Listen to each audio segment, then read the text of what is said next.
Abra sua Bíblia em Oséias capítulo 4, o versículo de número 6. É o versículo que nós vamos usar para dar início à ministração nessa noite. E essa ministração, ela vai ser uma das nossas ministrações que tem como base o ensino de algumas práticas que nós exercitamos na Igreja de Cristo e trazer sobre a Igreja o esclarecimento de o porquê fazemos. Eu falei semana passada, isso durante a oferta, que muitas vezes nós fazemos as coisas na Igreja, mas nós não sabemos por que estamos fazendo. E isso é um sinal de ignorância, você não saber por que está fazendo. E eu dei o exemplo do pastor Juan Carlos Ortiz, que ele chegou na sua igreja e disse assim: a partir de hoje está proibido aqui na igreja dar aleluia e glória a Deus. E os irmãos começaram a olhar um para o outro, do lado do outro, começaram a questionar. Os mais rebeldes, começaram a falar: o pastor endoidou, está pirado. E aqueles que conheciam o seu pastor, que tinham confiança, foram até ele e perguntaram: pastor, por que não pode mais dar aleluia nem glória a Deus na igreja? E ele perguntava para aqueles irmãos: por que você faz isso? Alguns respondiam: porque quando eu cheguei aqui todo mundo falava no culto, aleluia, glória a Deus. O outro: pastor, porque eu acho tão bom glorificar a Deus. E cada um foi dando uma resposta, mas nem todos tinham uma resposta bíblica para aquilo. E então o pastor explicava: olha, quando nós fazemos isso, nós temos que fazer consciente, porque a Bíblia diz que o culto é racional. Então quando Davi dizia: Deus, tu és santo, tu és louvado, ele dizia: eu te louvarei, Senhor, pelos teus atos poderosos, pelos teus feitos de justiça. Havia um reconhecimento daquilo que ele era, daquilo que ele fazia. E muitas das coisas que a gente faz na igreja, às vezes, a gente faz de forma mecânica. Eu cheguei na igreja, vi todo mundo fazendo, eu vou fazer também, porque eu acho que isso que é o certo a ser feito. Mas por que fazer? Porque o fazer em si não tem muita importância para Deus. Mas o motivo pelo qual você faz as coisas para Deus é que de fato tem uma significância. Porque a Bíblia diz que Deus não vê como vê o homem. A Bíblia diz que Deus vê a intenção do coração. E o texto que nós vamos ler é um texto muito conhecido da palavra de Deus, que é Oséias 4:6, mas as pessoas geralmente quando citam esse texto, elas só falam a primeira parte, que diz assim: o meu povo está sendo arruinado porque lhe falta o conhecimento da palavra. Aí nós paramos aí. Geralmente, com a maioria dos pastores que você vê citar esse texto, eles param por aí. Talvez porque o restante do versículo nos comprometa como pastores. O restante do versículo nos compromete totalmente, porque o restante do versículo diz assim: porque foste negligentes no ensino, eu também vos rejeitarei, a fim de que não mais sejais sacerdotes diante de mim. Visto que vos esqueceste da Torá, a lei do teu eterno, eis que eu também ignorarei ou me esquecerei dos seus filhos. Então nós aprendemos algo muito interessante aqui em relação à falta de conhecimento do povo de Deus. A primeira coisa que nós aprendemos é que a falta de conhecimento pode nos destruir. Aqui Deus não diz: o meu povo está sendo destruído porque o diabo é ruim. Deus não diz: o meu povo está sendo destruído porque o pecado existe. Deus faz uma afirmação através do profeta e diz: o meu povo, olha só, não é qualquer povo. Ele está falando do seu povo. O meu povo está sendo destruído. E então ele cita o motivo da destruição. Ele diz: porque lhe falta o conhecimento. Só que o interessante nisso tudo é que Deus não põe a responsabilidade no povo. Deus põe a responsabilidade naqueles que tinham a Torá, a lei de Deus nas mãos.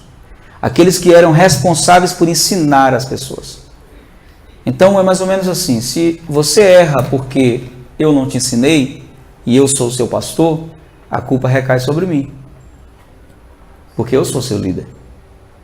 Agora, se eu ensino você e você erra mesmo sabendo que está errado, aí agora a responsabilidade é sua e de Deus, você vai dar conta de si mesmo. Então, aqui Deus está falando com uma classe de sacerdotes negligentes, que tinham o conhecimento nas mãos, mas não transmitia para o povo.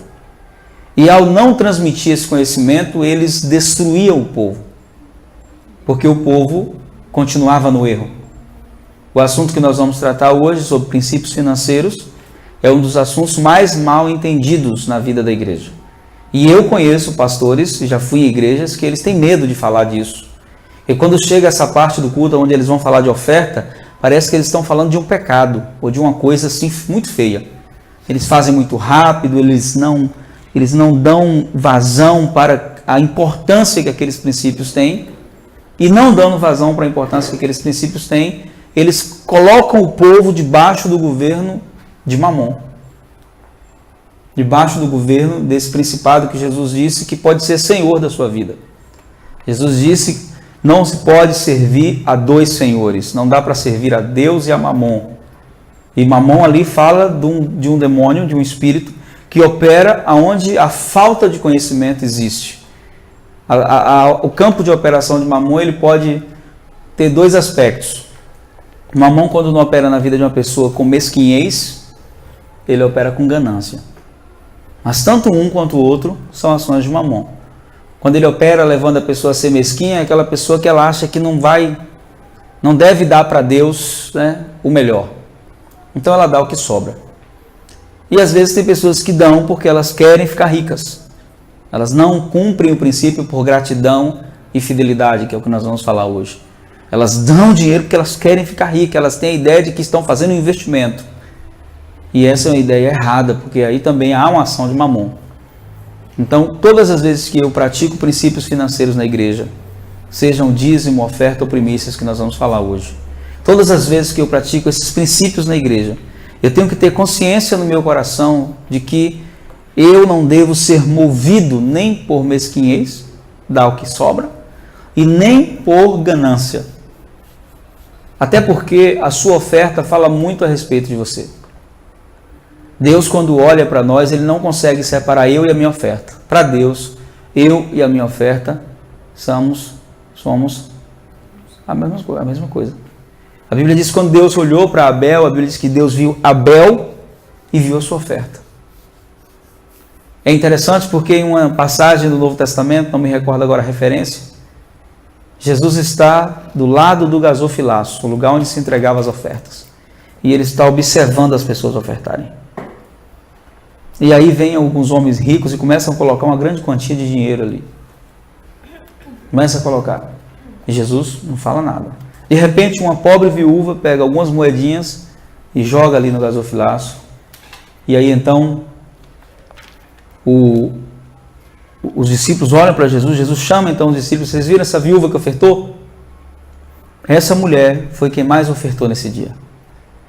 E eles então dizem assim: mas como ela ofertou mais? Procure essa passagem. Como ela ofertou mais? Como pode isso, se ela deu tão pouco? Aí Jesus então diz assim: de toda a sua pobreza, ela deu tudo o que tinha. Então Jesus não separa ela da oferta dela.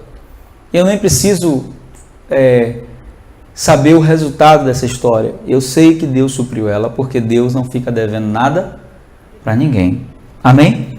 Então nós vamos falar nessa noite de 3 princípios intocáveis, que são princípios que o próprio Deus estabeleceu. Marcos 12. Vamos ler Marcos 12, 43, por favor. Esse texto da viúva. Marcos 12. Marcos 12, do 41. Me acompanhe, por favor. Marcos capítulo 12.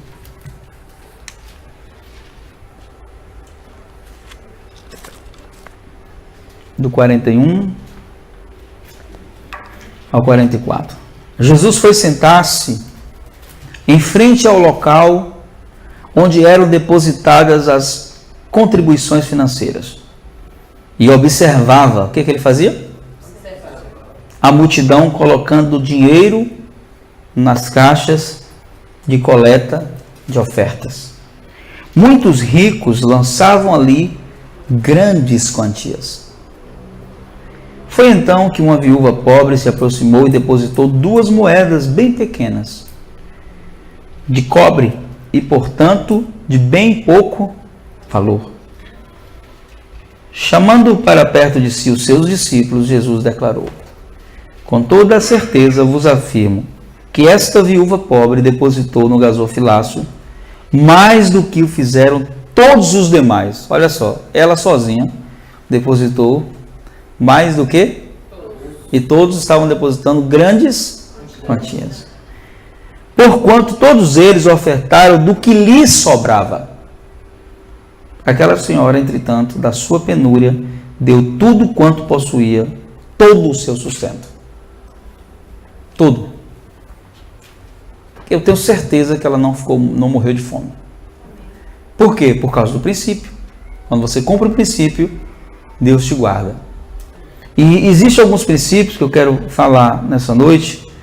Na verdade, 3 princípios que são intocáveis, que Deus mesmo estabeleceu para que nós pudéssemos praticar e sermos guardados e abençoados. O primeiro princípio que eu quero falar é o mais conhecido de todos, que é o dízimo. Entregar dízimos é devolver a Deus um pouco do muito que Ele nos dá. O dízimo deve ser entregue de tudo que você recebe como provisão de Deus. O dízimo é uma ordem divina do céu para a terra. E nós temos como pastores a responsabilidade de trazer esse ensinamento. Esse é um dos assuntos mais questionados da nossa geração. Existem muitos que dizem assim: eu não entrego dízimo porque no Novo Testamento não existe nada que faça referência ao dízimo. Primeiro, que isso é uma mentira, porque existe sim afirmações em relação ao dízimo. Uma delas, Jesus mesmo falando: façam essas coisas, sem deixar de fazer aquelas. Então ele falando dos dízimos. E Hebreus capítulo 7, que é um dos textos que as pessoas mais distorcem, porque elas dizem o seguinte: como o sacerdócio de Levi foi removido, então não há mais necessidade de dízimo, porque quem recebia o dízimo era o sacerdócio de Levi. Isso também é uma incoerência bíblica, porque o dízimo não começa em Levi. Levi não é o início do dízimo. Não são os levitas que começam a receber dízimo. Aí você vai abrir a sua Bíblia em Gênesis capítulo 14, por favor. Gênesis 14. É a primeira vez que a Bíblia faz referência ao dízimo. Gênesis capítulo 14. Diz assim, quero ler o versículo 18. Então Melquisedeque, rei de Salém, sacerdote do Deus Altíssimo, trouxe pão e vinho e abençoou Abraão. Fez o quê?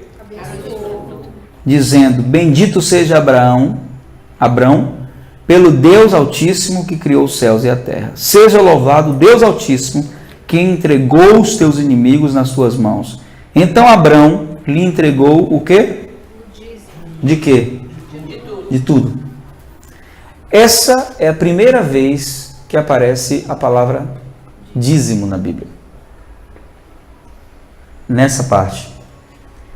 E não é por acaso que essa primeira vez que aparece a palavra dízimo está no livro chamado Gênesis, que no hebraico quer dizer Bereshit, princípio. Tudo aquilo que Deus estabeleceu no princípio tem um propósito. Tudo que Deus colocou no princípio é um fundamento. É interessante porque Melquisedeque, ele não é só uma figura qualquer. Ele é um apontamento messiânico, ele aponta para o próprio Jesus. Lá em Hebreus diz que Jesus é o sacerdote, não segundo a casa de Levi, nem mesmo segundo a casa de Judá, de onde ele nasceu.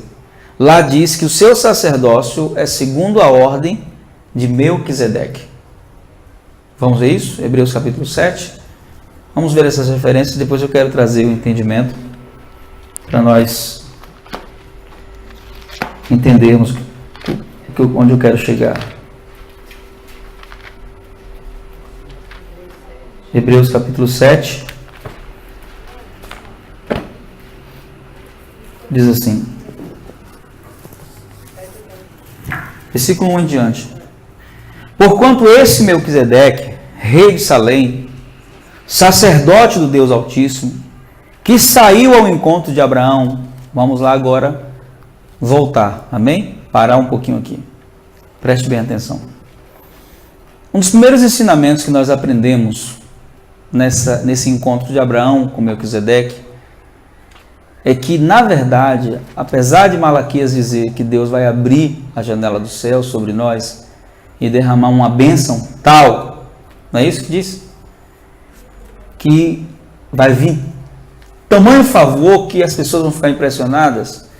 Lá no princípio, e é importante essa questão do princípio, lá no princípio mostra que a ideia do dízimo não é entregar o dízimo para ser abençoado. Pelo contrário, a ideia que se tem desde o princípio é que porque eu fui abençoado, eu devolvo o dízimo. É totalmente contrário ao que nós aprendemos talvez a vida toda. Se você não der o dízimo, você não vai ser abençoado. Não, aqui diz que quem saiu ao encontro de quem? Abraão saiu ao encontro de Melquisedeque para entregar o dízimo, ou Melquisedeque saiu ao encontro de Abraão e o abençoou? Melquisedeque saiu ao encontro de Abraão e o abençoou. Depois nós vamos voltar para lá para o capítulo 14 de Gênesis. Quando este voltava depois de haver derrotado 4 reis e o abençoou. Então a primeira coisa que eu preciso entender sobre o dízimo, primeira verdade, é que o dízimo ele não é uma obrigação. Tem gente que usa a expressão, eu vou pagar o dízimo. Não paguei o dízimo esse mês. Eu vou dar o dízimo. Você não está dando nada. Primeiro que você não pode dar o que é seu. Se eu lhe empresto meu carro e você dá para alguém, está errado. Você não pode dar o que não é seu. Então o dízimo não é nosso. O dízimo ele é do próprio Deus. Essa história de Abraão ela é uma história fascinante porque Abraão ele não era um rei guerreiro. Abraão era um homem pacífico. Mas então nós descobrimos aqui em Abraão que o dízimo tem a ver com vários aspectos. Um deles é que a vitória de Abraão acontece porque ele vai socorrer o seu sobrinho. O sobrinho dele entra numa encrenca lá no meio de uma guerra, está lá no meio. Mais perdido que segue em tiroteio. E Abraão vai socorrer. Pega 318 servos. Importante isso. O destaque que a Bíblia dá para esses servos, a Bíblia diz que eram 318 servos nascidos em casa. Não é que Abraão tinha só servos nascidos em casa, mas ele só levou os que eram nascidos. Por quê? Porque ele os tinha como filhos. Então, na hora que a guerra apertasse, o servo comprado ia embora. Vou morrer por causa de alguém que me comprou? Mas os que nasceram em casa, eles tinham lealdade a Abraão. E com 318 homens, apenas ele vence 4 reis. Poderosíssimos. Uma vitória que não tem explicação humana, com certeza o favor de Deus estava sobre ele. Quando ele está voltando dessa guerra, ele está voltando com tanto despojo, tanto despojo.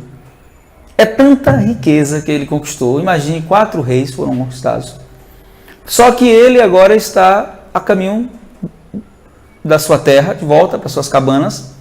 No meio do deserto, tem muita riqueza, tem um exército para alimentar e não tem comida. Ou seja, ia morrer rico no deserto, sem comida. De que adianta, né, você estar com 1 quilo de ouro num deserto?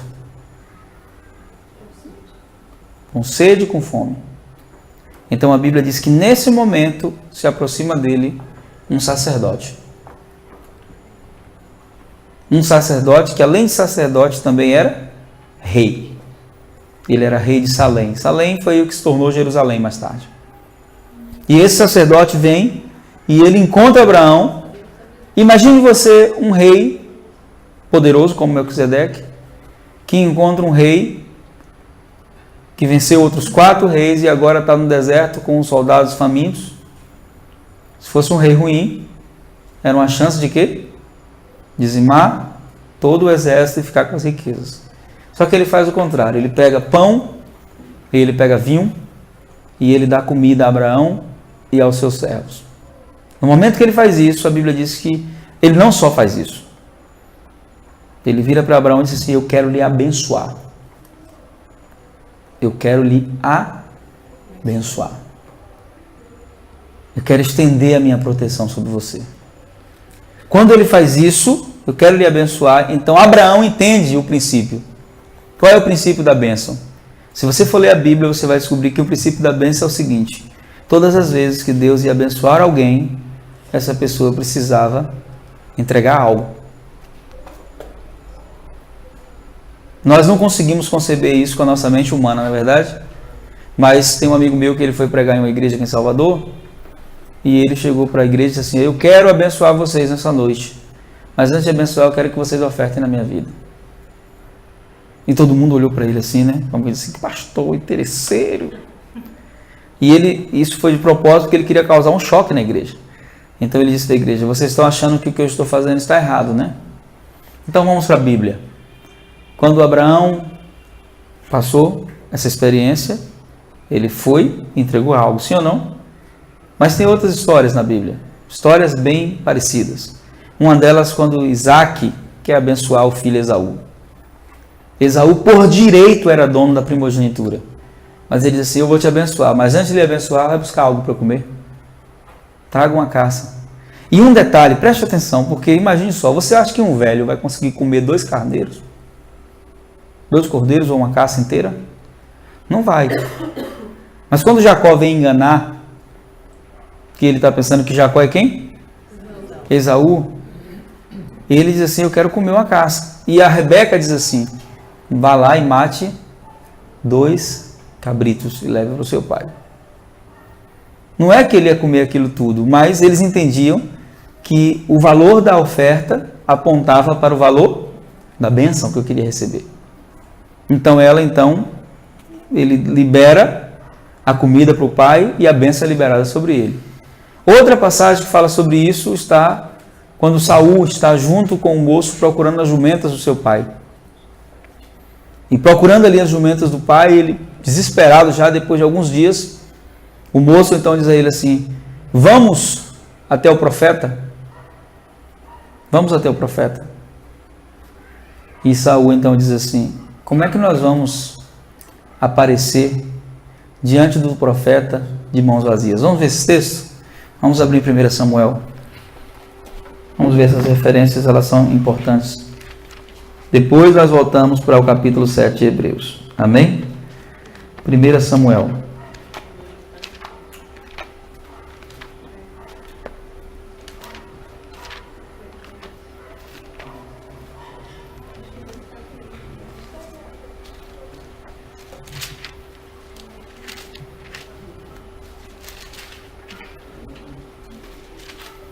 Capítulo de número 9. 1 Samuel, capítulo 9.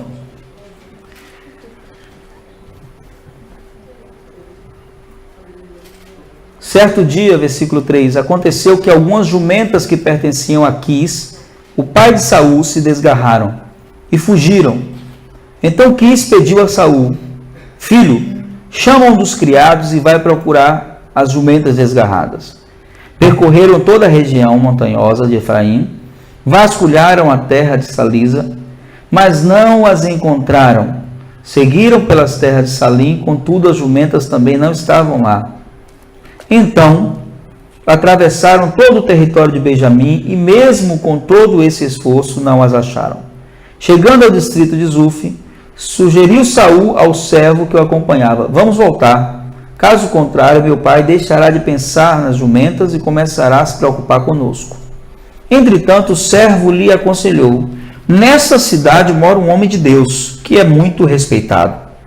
Tudo o que ele diz acontece com certeza. Vamos até lá.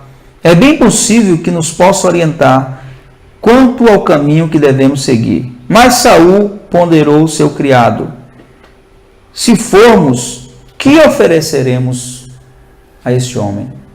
Algumas versões dizem assim: não podemos nos apresentar diante dele de mãos vazias. Tem alguém que tem essa versão?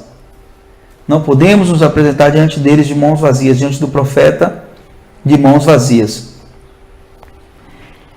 O pão já acabou no alforje e nada mais temos a oferecer pelos préstimos desse homem de Deus. O que podemos fazer? O servo pediu a palavra e ofereceu a Saul: ocorre que ainda tenho comigo cerca de 3 gramas de prata, que darei com prazer ao homem de Deus, e ele nos ajudará em nossa jornada. Amém? Então aí você vê mais uma vez esse princípio sendo praticado. Antes de receber a bênção, né, aqui eles vão lá, estão com as mãos, com algo nas mãos. E naquele caso de Abraão e Melquisedeque, voltando lá para Hebreus capítulo 7,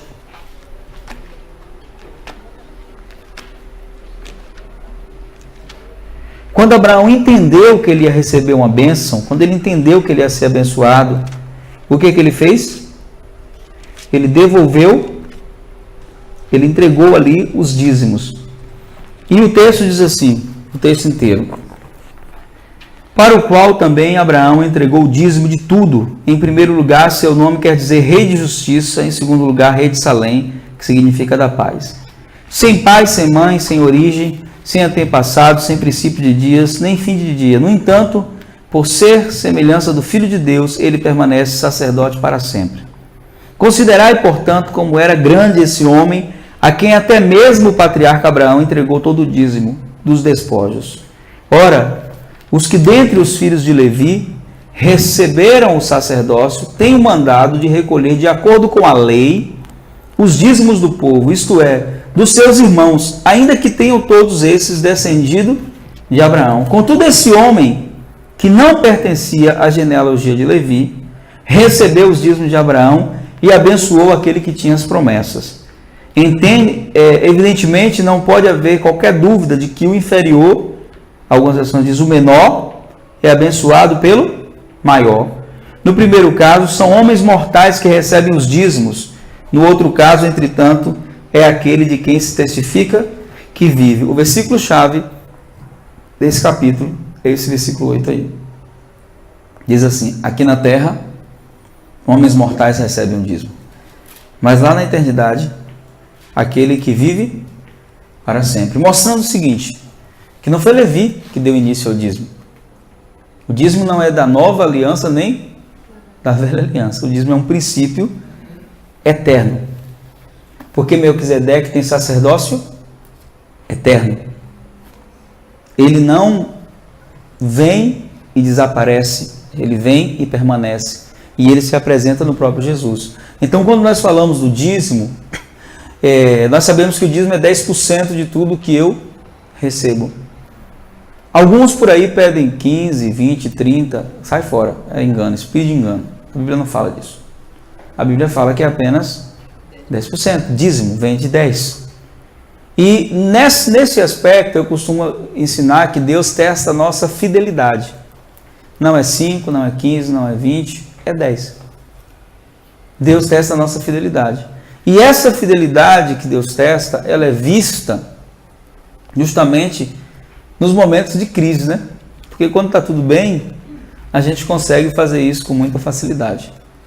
Então é um princípio que muita gente não pratica. Eu estava vendo um vídeo daquele cirurgião plástico, Dr. Ray, ele falando na Eliana que um dos segredos da prosperidade dele era porque ele, desde criança, ele é dizimista fiel.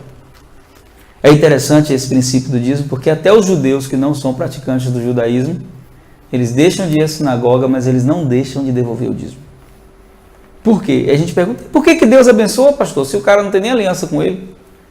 Porque princípio é princípio, querido. É lei, é princípio, é algo que Deus estabeleceu, tipo a lei da semeadura. Tudo que o homem planta, ele vai colher. Isso serve para o crente e para o descrente. Se plantar amor, vai colher amor. Se plantar ódio, vai colher ódio. Tudo que o homem plantar, ele vai colher. E esse princípio do dízimo, estava conversando com o Juarez, que é o nosso evangelista lá da igreja em Brotas, nossa igreja lá em Brotas, e ele disse, pastor, desde que eu entendi o dízimo, eu não era crente. Eu passei 10 anos entregando dízimo sem ser crente. Eu dizia para minha mãe, leva mãe, entrega lá. E assim, eu nunca tive falta, mesmo estando lá fora. Então você vê que é um princípio financeiro.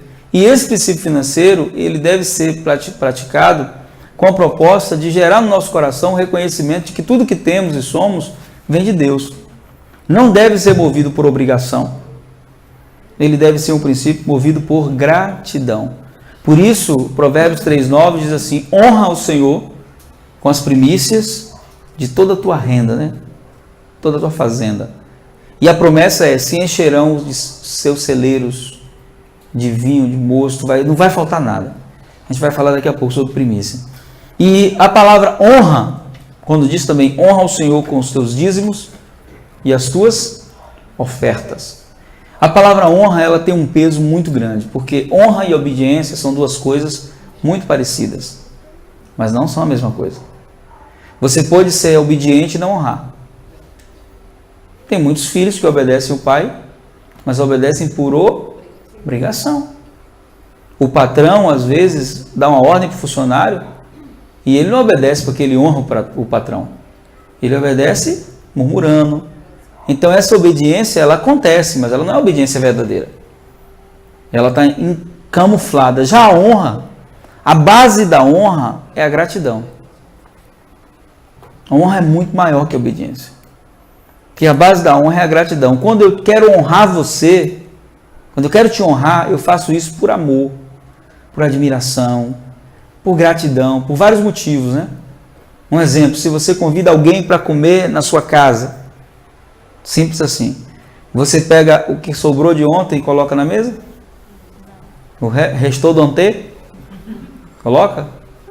Comida francesa, que é isso? Restou d'ontem. O resto de ontem. Você não faz isso. É? Você faz o quê? Às vezes você faz algo que você nem gosta. Eu já fui de casa assim, que a pessoa me fez um prato que ela não comia, mas eu gostava. E porque ela queria me honrar, ela com todo prazer fez. Pastor, eu não como, mas quando eu soube que o senhor gostava, eu fiz. O nome disso é honra. Por que com Deus às vezes a gente age diferente, né? Nos dízimos, nas ofertas, a gente quer dar o restou. Que restou? Não, meu irmão. Ele merece o melhor, porque Ele sempre nos deu o melhor, amém? Quando Deus quis nos dar algo, Ele nos deu o melhor que Ele tinha. O Jesus é o melhor de Deus, né? Para nossas vidas, Ele nos deu o melhor. Então, o dízimo é um princípio que precisa ser entendido pelos filhos de Deus, não como uma obrigação. E aí, para aqueles que dizem assim, né? O apóstolo ali estava contando um testemunho que ele chegou na feira e tinha um rapaz falando isso, né? Não, esse negócio de dízimo, isso é coisa da velha aliança. Na nova aliança não existe dízimo. Aí o apóstolo ali falou: é verdade, não existe não. Na nova aliança é tudo. Diz que eles vendiam tudo que tinham e depositavam nos pés dos apóstolos. Então, meu irmão, você não quer dar dízimo? Você tem que vender tudo que você tem, ir lá nos pés do seu pastor e colocar. Aí o irmão pulou lá. Não, mas peraí, você não quer viver a nova aliança? Está escrito lá na nova aliança. E quem tentou enganar, Deus matou. Tão sério isso, porque os homicídios, né? As mortes, perdão, que acontecem ali naquele aspecto de... Estava lendo esse texto hoje de manhã, de Atos 5. É interessante porque o primeiro a tomar a iniciativa de colocar tudo dos pés dos apóstolos, né? É o povão. De repente cita Barnabé ali como fazendo isso também. No capítulo 4 ainda. Aí vem Ananias e Safira e diz assim: olha, vamos entrar nesse negócio aí, vamos vender tudo. A gente não vai dar tudo não, né? A gente vai ficar com alguma coisa. E Pedro fala para eles: se vocês quisessem ficar, Deus não ia ficar chateado. Mas se fossem sinceros naquilo que vocês estavam fazendo, diziam: olha, a gente quer dar metade. Ali mostrando que para Deus o importante não é dar tudo. Que mesmo dando tudo, Deus pode não estar satisfeito. Verdade. E tem gente que diz assim: eu vou dar tudo que eu tenho. E nós temos um grande problema na nossa geração, que é a teologia da prosperidade. Que ensina as pessoas a tratarem Deus como um garçom, ou gerente de um banco, onde você faz uma aplicação e com tanto tempo você vai resgatar. Deus não é assim. Então tem pessoas assim: eu não vou entregar dízimo porque eu dou dízimo há muito tempo e não vejo minha vida ir para frente. Então esse discurso já reflete um coração ingrato. Porque a resposta de Deus, ela não vem só através de crescimento financeiro. Às vezes o livramento de um acidente, onde você ia perder alguma coisa mais valorosa do que qualquer bem que você tem. Você ia perder um filho, você ia perder uma esposa, você ia perder um esposo. Algo que não tem preço. Que não dá para comprar de novo, igual. Então os livramentos de Deus, ele vem. E um dos princípios que nós temos que aprender é o princípio do dízimo. No dízimo, Deus testa a nossa fidelidade. Amém? A segunda coisa, o segundo princípio são as ofertas. As ofertas, elas podem ser de diversas manifestações. A oferta é um tributo voluntário, a oferta é a generosidade do meu coração a Deus, né? E a Bíblia é bem claro quando a Bíblia fala de oferta, em 2 Coríntios capítulo 9, porque a Bíblia diz o seguinte: cada um contribua segundo propôs no seu coração, não por tristeza, nem por necessidade, porque Deus ama a quem dá com alegria. Só que esse capítulo ele é muito forte, porque Paulo ele fala várias verdades nesse capítulo. A primeira que ele fala é que Deus é o que dá semente ao que semeia, falando que a oferta é uma semente. E se você é alguém que não semeia, para que você quer a semente? Na oferta, Deus não diz quanto você deve dar. No dízimo, Ele testa a minha fidelidade. Na oferta, Ele testa a minha generosidade. E como eu falei no início, Deus não consegue separar você e a sua oferta. Você e a sua oferta para Deus são a mesma coisa. E quando nós falamos disso, né, tem uma pergunta que eu sempre faço aos irmãos, quando estou fazendo seminário O Discípulo e o Dinheiro, que é um seminário de finanças que nós temos, eu digo assim: quem decide o quanto você vai colher é você ou Deus? E as pessoas respondem: Deus! Não, a Bíblia diz o contrário. A Bíblia diz que quem muito semeia, muito colhe. Quem pouco semeia, está bem claro que quem decide não é Deus, quem decide é a generosidade do meu coração. Então tem pessoas que não conseguem ser pessoas liberais. Por quê? Porque elas estão debaixo do governo de Mamon. Então elas fazem quando elas têm um interesse, ou elas fazem quando elas querem alguma coisa em troca, ou por aí vai. Eu estava dando aula na Escola Céus Abertos quarta-feira, e a gente abriu a matéria de missões. E eu fiz uma pergunta para os alunos, disse assim: cite alguns motivos pelo qual a igreja perdeu a visão missionária. Cite alguns motivos. Aí os irmãos começaram a falar: porque os pastores começaram a querer isso. Por isso, por aquilo, coisa e tal. E começaram a falar um monte de coisa. A igreja perdeu a visão missionária. É raro hoje uma igreja que tenha a visão missionária. Aí depois que os irmãos responderam, começaram a responder, eu disse assim: ok, a resposta de vocês, muita resposta de vocês, quase todo mundo respondeu certo. Só que tem um pequeno problema na resposta de vocês. Vocês são a igreja. Vocês são a igreja. Quando eu falei porque a igreja perdeu a visão, você só pensou nos outros, nos pastores. Mas a pergunta agora é: quando foi a última vez que você fez uma oferta missionária? Quando foi a última vez que você orou por um missionário? E aí todo mundo ficou. Porque a gente, quando ouve essas exortações, só pensa nos outros. E aí eu disse o seguinte: olha, um dos motivos porque a igreja perdeu a visão missionária é porque a igreja aderiu à visão monetária. Muitas igrejas têm uma visão monetária, elas são tratadas como empresas. E elas são gerenciadas como empresas. E eu acredito que tem que haver uma ordem, que tem que haver, de fato, uma organização. Não sou contra isso. Mas tem igrejas que elas olham pessoas e enxergam cifras.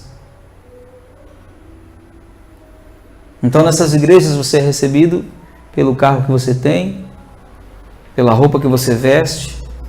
Dependendo de como você chega na igreja, você é tratado de uma forma. Ainda que isso não seja dito, mas é praticado. E nesses lugares, quando se fala de oferta, na maioria das vezes, a visão não é a visão correta. Porque as ofertas, às vezes, elas são usadas para tudo, menos para alcançar vidas, abençoar pessoas.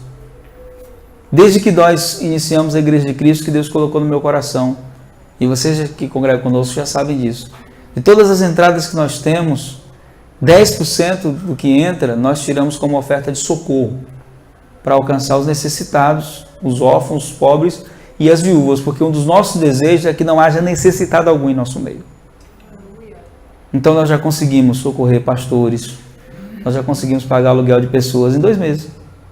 Nós já conseguimos comprar remédio para pessoas em 2 meses que a gente está fazendo isso, a gente já conseguiu fazer isso tudo. Com um pouquinho de gente que a gente tem, com esse pequeno rebanho, a gente já conseguiu fazer isso tudo. Por quê? Porque às vezes a gente participa de um movimento, de uma comunidade, onde você só vê os pastores ficarem ricos. E o povo, infelizmente, continua sofrendo, continua pobre. porque não lhe é ensinado o verdadeiro princípio da semente. O princípio da semente é que a semente deve ser devolvida à terra e o fruto deve ser comido, mas isso tem que ser feito com muita sinceridade, porque a igreja, ela é um ambiente físico, mas ela também é um ambiente espiritual. E tem muitas pessoas hoje que são traumatizadas quando você fala de oferta. Eu estava conversando com os pastores da África, eles estão lá em casa, e eles dizendo assim, na África a visão de oferta é outra. Eles dizem, lá as pessoas sabem honrar. Elas ofertam mesmo. Assim, é tão forte isso lá que lá nós vamos ofertar dançando. E como a visão de oferta é a visão completa lá, né? Aqui no Brasil a visão de oferta é só dinheiro, né? O que a gente acha que é oferta no Brasil? Só tem a ver com dinheiro. Eu dei uma vez um estudo sobre isso, falando que oferta é tudo aquilo que Deus manda você dar. Eu já ofertei tanta coisa, eu já ofertei relógio, já ofertei sapato. Eu me lembro que uma vez eu fui para a igreja com um sapato novinho, que tinha acabado de... Primeiro dia que eu estava calçando. Chegou a hora da oferta, eu tinha esquecido a carteira no hotel. Aí eu olhei assim, a aliança eu não posso ofertar, que é de casado. Relógio eu não tinha levado. Peguei, tirei o sapato novo, falei, eu coloquei lá. Aí o pastor da igreja que olhou para mim e falou, vai dar o sapato? Vai ser ela, não, ofertar aí. Disse, não, Arão, não, é oferta é oferta. E voltei para casa descalço, pro hotel descalço. Já ofertei chofar, né? Tinha um chofar, ofertei várias coisas, porque oferta não é só dinheiro. Não é só dinheiro. Relógio, eu já perdi a conta de relógio que eu ofertei. Cheguei no lugar, esqueci a carteira, relógio, vai embora. De oferta. Por quê? Porque eu creio no poder da semente. Então ele estava dizendo para mim assim, pastor, lá na África, quando os irmãos vão ofertar, que eles não têm nada para lhe dar, eles não deixam você sair de mãos vazias. E ele falou, tem alguns lugares que a gente vai pregar que o povo é pobre, mas eles plantam. Então você vai chegar lá, eles vão te entregar frutas, eles vão te entregar um presente, eles vão no lugar comprar um presente para lhe dar, porque eles querem que você saia dali e se sinta honrado.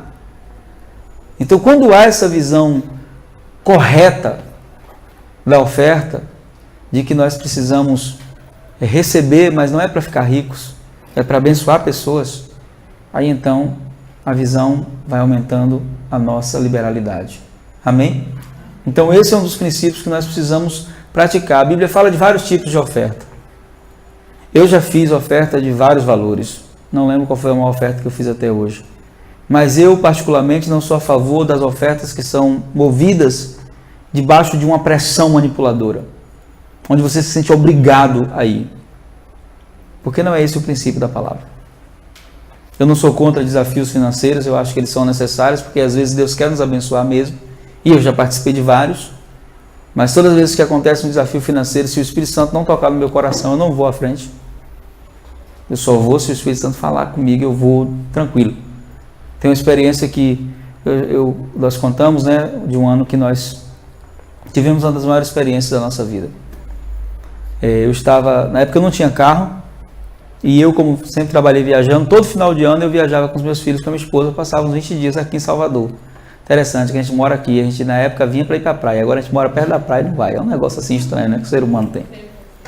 Mas a gente juntava dinheiro para vir, porque eu queria vir com 5 filhos, e você sabe, para viajar com 5 filhos, meu irmão, é um negócio assim, desafiador. Qualquer conta é mais de R$100, no lugar que você vai, né? E aí eu fiquei juntando dinheiro, eu me lembro que eu tinha mais ou menos uns R$7.000 guardado, que era uma das economias, fui juntando o ano inteiro, para no final do ano nós viajarmos aqui para Salvador e irmos para o shopping, irmos para a praia, para vários lugares. E eu fui participar de um seminário com o meu pastor. E ele que ia ministrar o seminário. E lá no seminário ele disse assim, vamos fazer uma oferta, você vai fazer uma oferta de desafio, você vai fazer uma oferta que você nunca fez. Como eu estava acompanhando ele, né, no seminário, eu achei que eu não ia entrar, né? Aí o Espírito Santo disse para mim assim, dê tudo que você tem. Aí eu peguei todo o dinheiro que tinha na carteira e dei. O Espírito Santo falou, isso não é tudo que você tem. Assim, tem mais o que, Espírito Santo? As reservas lá. Aí eu falei, amém. Aí pedi o número da conta da igreja que ele estava e fiz uma transferência.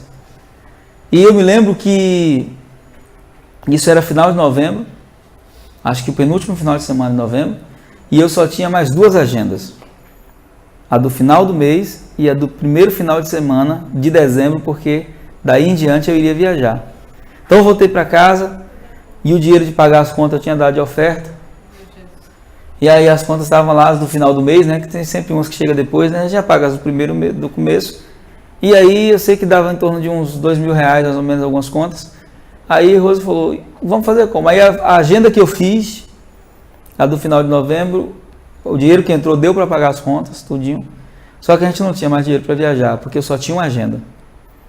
E era praticamente impossível, humanamente falando, eu fazer uma agenda onde eu recebesse R$7.000 de oferta. Aos olhos humanos, isso era algo totalmente improvável. Então eu vim fazer aquela agenda em uma grande igreja aqui de Salvador. E na época eu vendia as apostilas da intercessão, que eram R$10 cada uma. E aí eu perguntei para a líder da intercessão, quantas apostilas eu levo? Ela disse, traga 500. 500 dá R$5.000. Aí eu disse, mas você acha que vende isso tudo? Ela disse, traga, eu acho que vende mais. Aí eu fui na fé dela, né? Peguei carona, vamos lá. Nem lembrava mais da oferta e tal. Quando eu cheguei aqui, no primeiro dia eu vendi as 500 apostilas. Aí ela disse, mande trazer mais. Aí eu liguei para um dos meninos da equipe e disse assim, traga mais quanto? Ela, traga mais 500. E aí então, ela trouxe mais, o menino veio, trouxe mais 500 e todas as 500 foram vendidas. Nós vendemos R$15.000, entre apostilas e material que eu tinha, livros, DVD, vendemos R$15.000. Eu já estava assim, alegrezão com Deus, né? Meu Deus, isso é tremendo. Aí beleza, quando eu fui pegar a oferta da igreja, eles me deram um cheque. Assim, ó, o bispo mandou dar a oferta para o senhor em cheque. Aí me deram o cheque. Quando eu olhei o cheque, eu falei assim, isso aqui é quanto? Assim, é 15 mil. De oferta? Sim, aí o bispo postou muito chuva, disse, quando ele dá essa oferta aí. Eu saí daquela igreja com R$30.000 em um final de semana. Eita, a gente veio para Salvador, meu irmão. Debaixo da unção da... Meu Deus, eu falei, Jesus, olha para aí como é que o senhor faz. Então a gente ainda comprou móvel, né? Trocou coisa em casa. Viajamos tranquilos. Viemos para cá. Uma benção. Aí quando eu estava aqui de férias, né? Só passeando com os meninos, aí um pastor amigo meu de uma igreja aqui em Salvador me ligou, Santos, soube que você está aqui em Salvador, vem pregar aqui na igreja domingo. Eu falei, estou de férias, não estou pregando. Ele, varão, vem cá, varão, pregar, eu não vou não. Aí o Rose falou para mim, meu amor, vamos, porque dia de domingo ficar sem ir para a igreja é tão ruim, né? Vamos. Aí você prega, porque a gente já tem uns 8 dias que não vai na igreja, só passeando, vamos na igreja domingo? Está bom, vamos. Aí eu liguei e falei, meu irmão, eu vou, domingo eu vou para aí. Aí fui pregar lá, né? Mas assim, fui pregar sem pedir nada, que ele me abençoasse financeiramente, nada, e de fato eu fui por amor mesmo e amizade.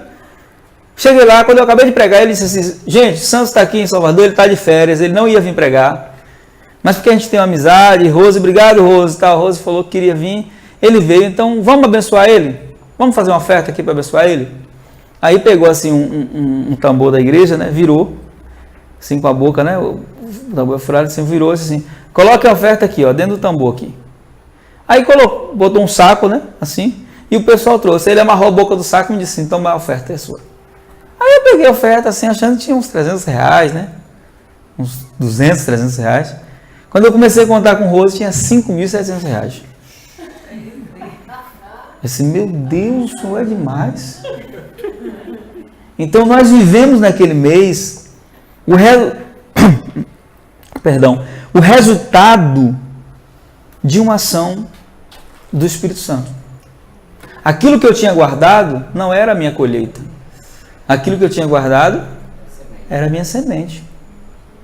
Eu sei que a gente viajou, gastou, fez e aconteceu, e quando eu voltei para casa ainda tinha dinheiro demais na conta.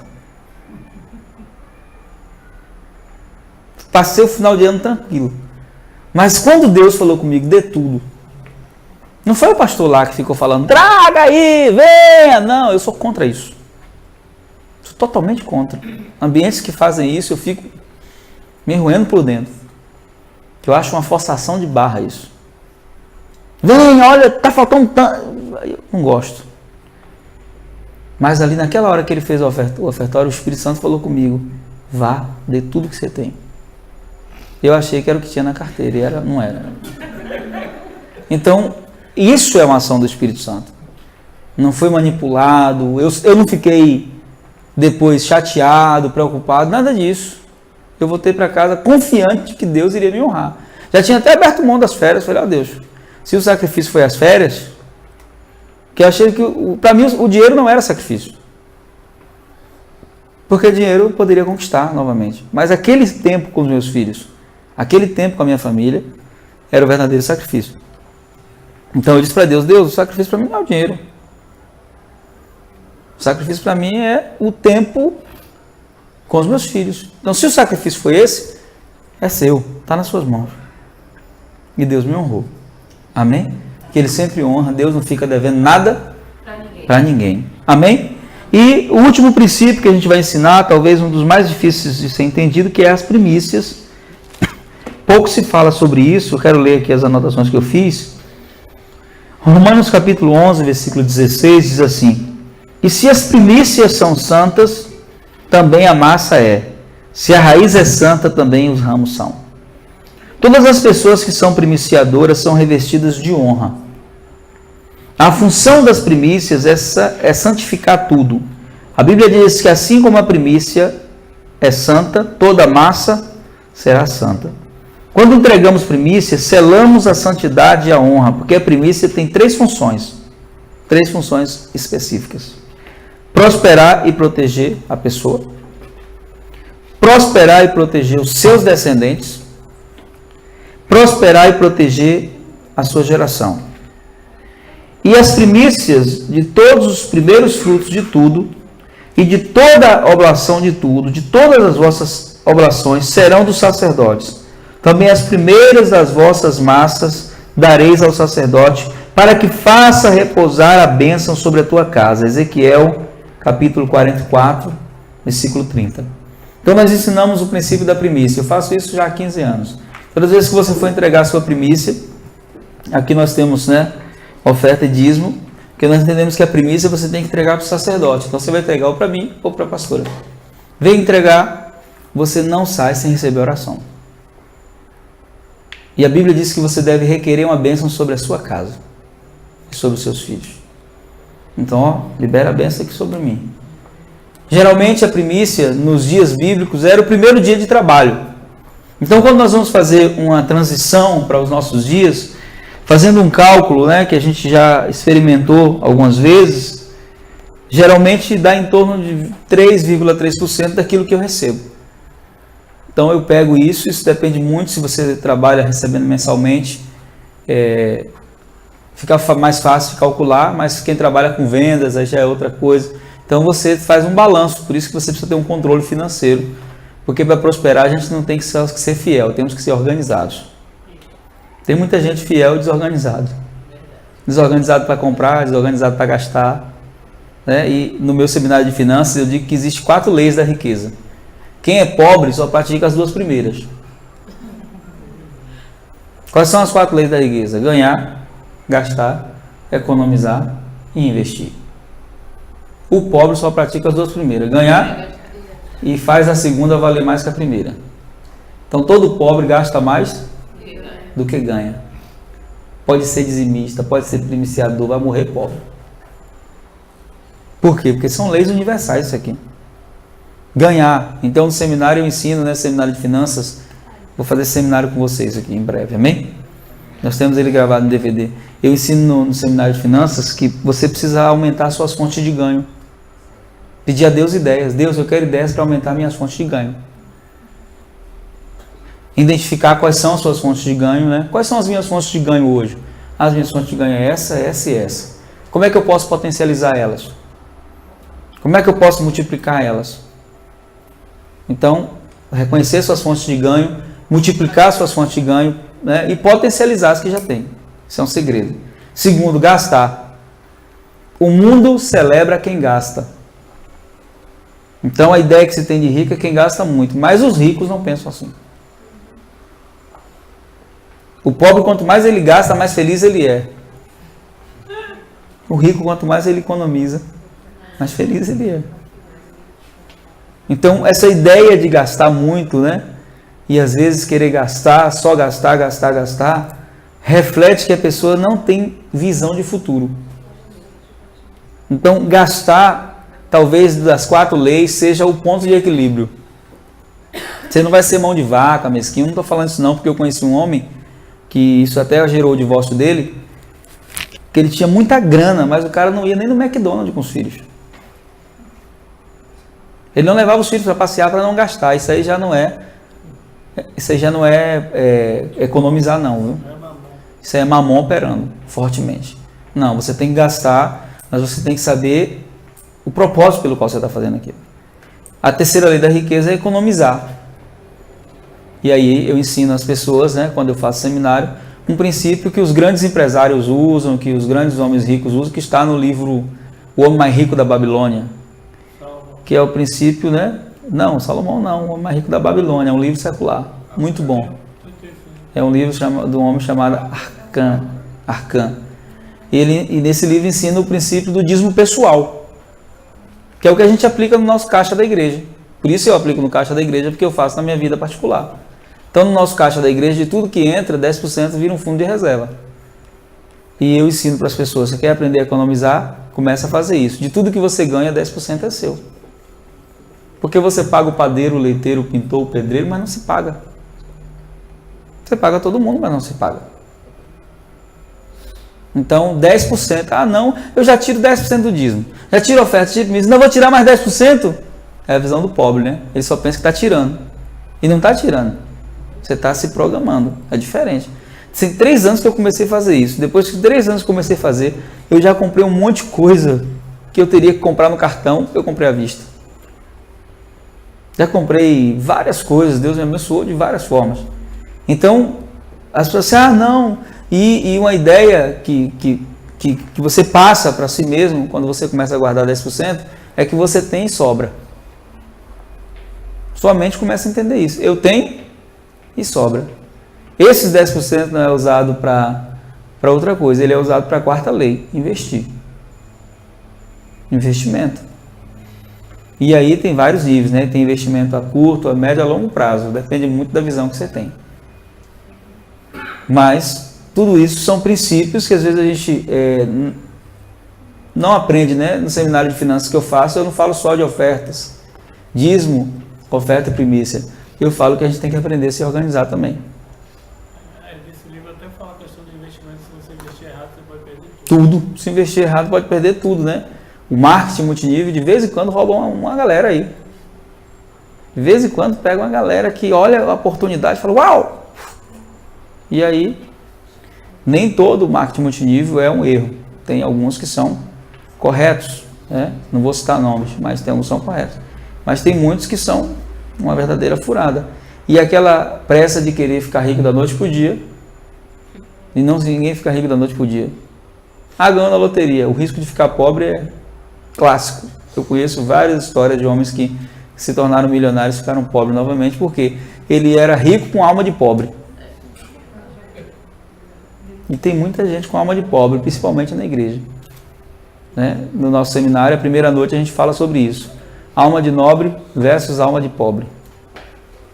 Tem muita gente dentro da igreja que é filho de Deus e tem alma de pobre.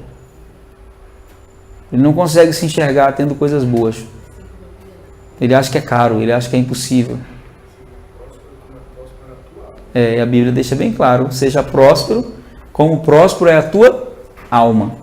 Então, esses princípios financeiros, e a primícia é um deles, eles visam nos guardar em Deus e nos dar condições de exercer aquilo que a gente tem. Mas eles são agentes de milagres, amém? Eles são agentes do sobrenatural. Mas o sobrenatural precisa de um vaso. Jesus diz, não se põe vinho novo em odre velho. Então, praticar esses princípios, eles são importantes. Mas tem muita gente que precisa passar por uma reeducação financeira. Precisa ser educado financeiramente. Porque ele não sabe gastar, ele não sabe se comportar. E às vezes eles dizem, eu estou vivendo pela fé. Tem muita coisa que parece fé e não é fé. Muita coisa que parece fé e não é fé. Amém? Então, que você guarde isso no seu coração. A ideia de gravar essa mensagem é alcançar os irmãos da igreja. abençoando-os, para que eles possam entender que esses princípios eles são estabelecidos pelo próprio Deus e nós devemos praticá-los, para que a nossa vida possa se alinhar ao projeto e ao propósito de Deus. Amém? Deus deseja que o seu povo seja próspero. A Bíblia diz que Deus tem prazer na prosperidade dos seus filhos. Amém? Deus tem prazer na prosperidade dos seus filhos. E eu creio que nós seremos um povo assim, próspero. Prosperidade é algo além da riqueza. A palavra prosperidade no hebraico é definida pela palavra shalom, que para nós foi traduzida como paz somente. Mas shalom, quando você pega as letras no hebraico, cada uma tem um significado. Então, prosperidade para ele significa paz, vida longa, saúde, família abençoada, amigos e muitos bens. Então diga para o seu irmão, shalom. Amém? Dessas 6 coisas, a única que o dinheiro pode comprar é a última. Muitos bens. Dinheiro não pode comprar paz. Dinheiro não pode comprar vida longa. Pode prolongar por alguns dias, mas não pode comprar vida longa. Dinheiro não pode comprar saúde. Dinheiro não pode comprar amigos, compra falsos amigos. Amigos verdadeiros não são comprados. Dinheiro não pode comprar uma família feliz. A única coisa dessas 6 coisas que são o conjunto da prosperidade que o dinheiro pode comprar são os bens. E se você não for alguém inteligente, nem os bens você compra. Na verdade, eles tornam o seu senhor. E um projeto de inimizade para muitas coisas. Então, a prosperidade não é só ter dinheiro. Ter dinheiro talvez seja a parte mínima da prosperidade. Alguém próspero é alguém que entende que o favor de Deus está sobre ele em todos os aspectos. Amém? Eu quero paz, eu quero viver bastante, eu quero ter saúde, eu quero ter uma família abençoada, eu quero ter muitos amigos, e os bens que eu tiver, eu quero colocar a serviço daquilo que Deus tem na minha vida. Amém? Vamos orar?